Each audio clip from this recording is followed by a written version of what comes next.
it's a real pleasure to have you here. Thank you so much for Thank coming you. in. Thank you for making the time. I want to talk about so much, but first I want to get right to the book, To Exit West. You have these doors. I'm trying to describe this best I can. These kind of magic doors, these portals where people can be transported to another place on Earth instantly. And in effect, what you end up doing is eliminating the journey part of the refugee journey. What was your thinking behind this? Well, partly I wanted to focus on what happens before you move, what makes you want to move, and what happens to you after you move, which is, I think, a universal human experience. Very often we imagine that refugees or migrants are so different from us because we didn't cross the Rio Grande or cross the Mediterranean in a small boat. But that's just a few days or a few weeks, perilous few weeks in somebody's life. The bulk of the story is the emotional journey of why you left and what happens after you get there. And also because although the doors don't exist in our world the way they're described in the book, we live in a world where distance is collapsing. And our reality, you and I could be doing this conversation over Skype, for example, and I'd see you through what looks like a window in my computer, and you do the same thing. It's becoming a smaller world. Yeah. Right now, somebody in Pakistan is watching on their TV the Real Housewives of the OC, Right. and somebody in Orange County, California, is watching a drone strike occur in Pakistan. Yeah. And that's a new kind of world. How do you reflect that? And how does that affect what you write, or how you write, or how is that reflected in the book?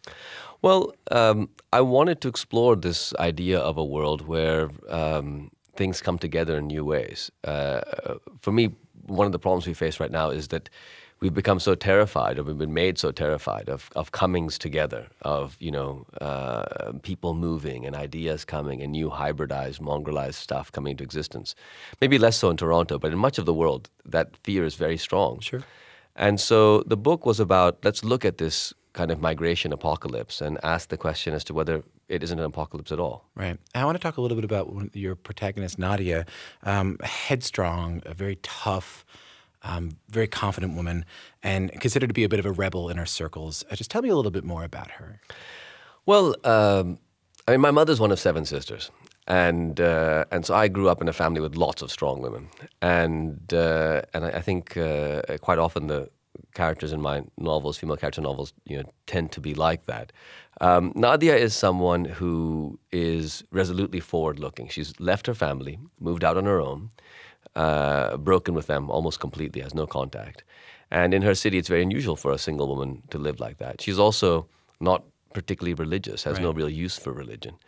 And she's someone who doesn't want to be constrained by how she's been seen in the past. She wants to become something that she can imagine becoming. And however, though she isn't necessarily a religious person, she does wear a full-length hijab.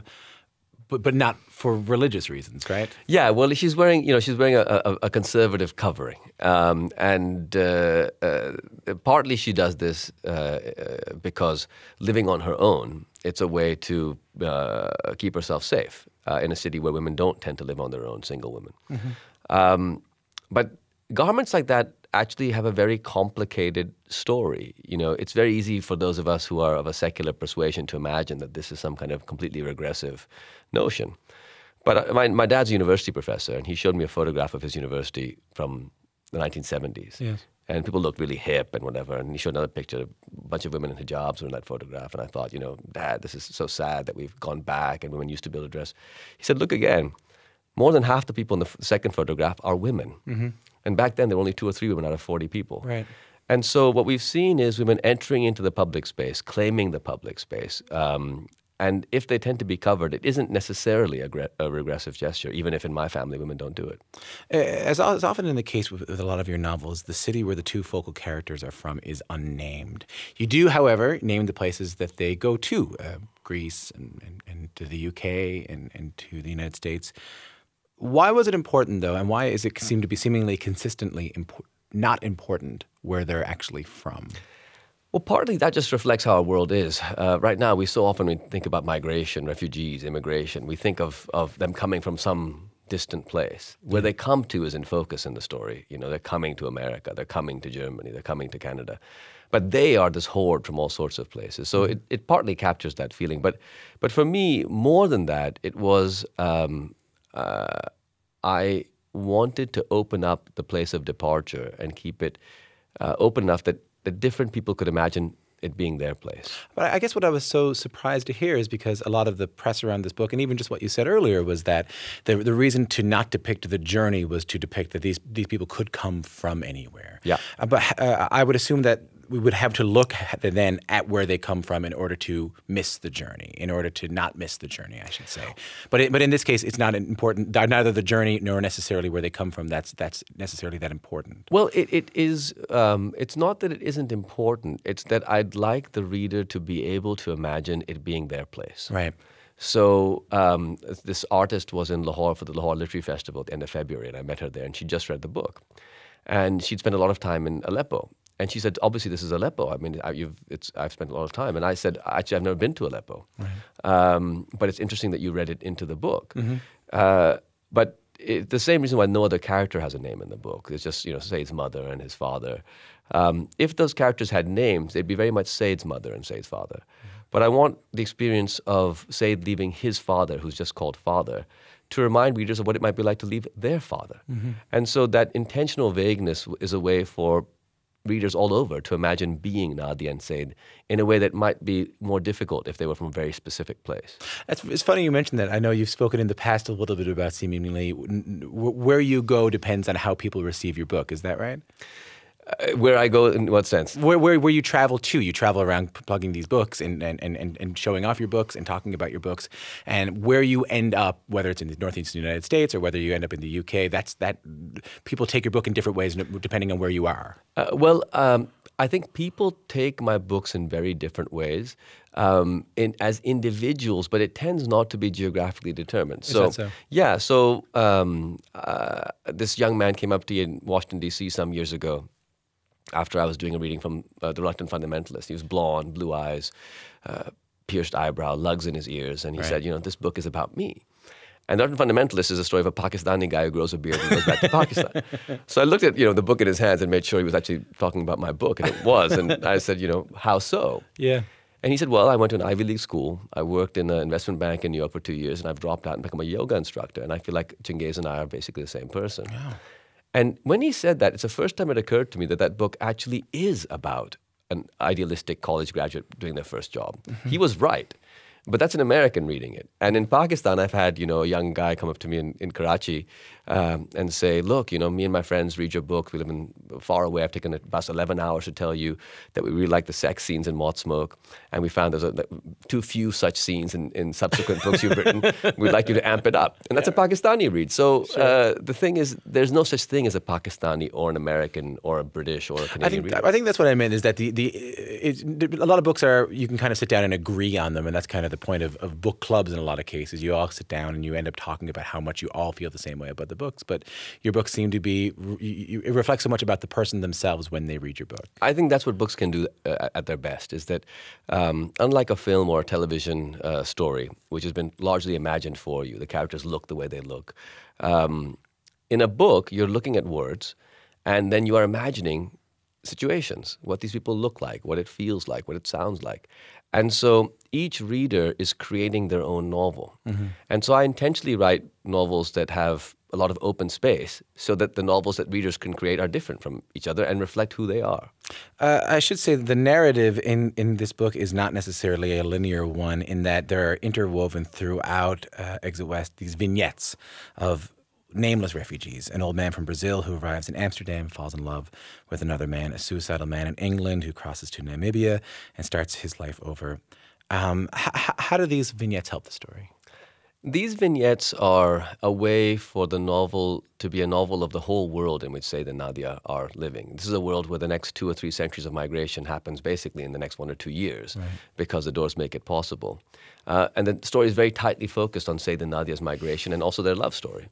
But these little impressionistic vignettes are a way of bringing in all of the rest of the world, in a sense, and also bring in different types of experience, the experience of people who don't like migrants or are afraid of migrants or have never moved, and trying to create the sense, perhaps, that actually migration is a universal thing. It's not that some people are migrants and some aren't. We're all migrants. And is that why they're nameless? Yeah, they're nameless. I think in the novel, again, only Said and Nadia have names. Those 2 characters are in focus. And for me, namelessness and in general and leaving things quite brief and only partly sketched, is because the novel is meant as sort of an amusement park for an adult imagination. You go into it and you make it what you will. So it might be that the old man, for example, in Amsterdam, reminds you of yourself or your cousin or your dad.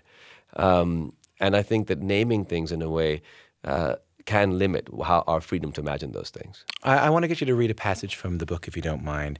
This is as the couple are about to depart, and Nadia has a heartfelt conversation with Saeed's father. At your leisure. All he asked was that she remain by Saeed's side until Saeed was out of danger. And he asked her to promise this to him. And she said she would promise only if Saeed's father came with them.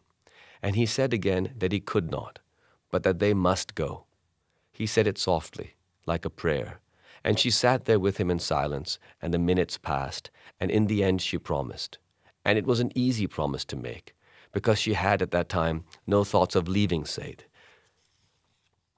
But it was also a difficult one, because in making it, she felt she was abandoning the old man. And even if he did have his siblings and his cousins, and might now go live with them or have them come live with him, they could not protect him as Saeed and Nadia could. And so, by making the promise he demanded she make, she was, in a sense, killing him. But that is the way of things.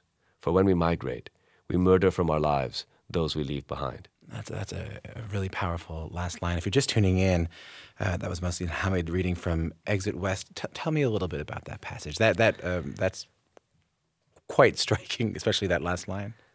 Well, so often we think, you hear the story that, migrants are coming and they're freeloading. They haven't, paid their dues. They're just coming to take advantage. And we forget that the story of migration is a story of incredible sorrow. People leaving their parents and never seeing them again, leaving their friends, leaving the towns they grew up in. Mm-hmm. And this passage is about that. And in a sense, it sort of comes from my own feelings at this stage as my parents get older, and I live in Pakistan near to them. When I think about leaving, there's an incredible sorrow that sort of comes over me when I think about this, because my kids play with their grandparents every day. Mm-hmm. And yes, if we moved to Toronto or New York or London, my parents would visit maybe a couple weeks a year. But that daily encounter would be over, and it's heartbreaking. Yeah. And so I wanted to capture that there's such sorrow in the departure. I wanted to talk a little bit before we let you go, just about, and you touched on it earlier, but I think it bears repeating. The migrant crisis is one of the biggest political and humanitarian crises that we've seen in a very, very long time. And in the introduction, which we didn't read before we talked to you, we were going to talk a little bit about how you sometimes have an ability to see these things happening before they get into the news. What, though, can fiction do that perhaps nonfiction can do to enlighten people on these crises that become numbers, they become statistics, and you always try to remind yourself that each of these numbers, each of these percentages represents actual people like you and me. But what can fiction do to help?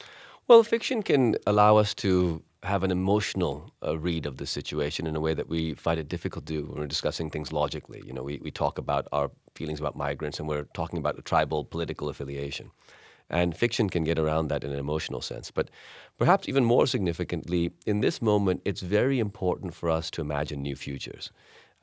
We are surrounded by nostalgic political visions, make America great again and go back to the caliphate of the 8th century and Brexit, yeah. EU. The nostalgia is an interesting point, because it's not, I try to point this out, it's not make America great, it's make America great again. Absolutely. As if we need to go back to a previous time when America was great. And we can't go back. And things perhaps weren't as good as we think they were. Yeah. And so if we're going to resist this kind of nostalgic political bigotry and xenophobia, we have to start imagining a future that is actually optimistic and exciting to us. And fiction can do that, because fiction is not constrained by what is and what was. It imagines what could be. Mm-hmm. And that's hugely important, because migrants, we talked about the migrant crisis.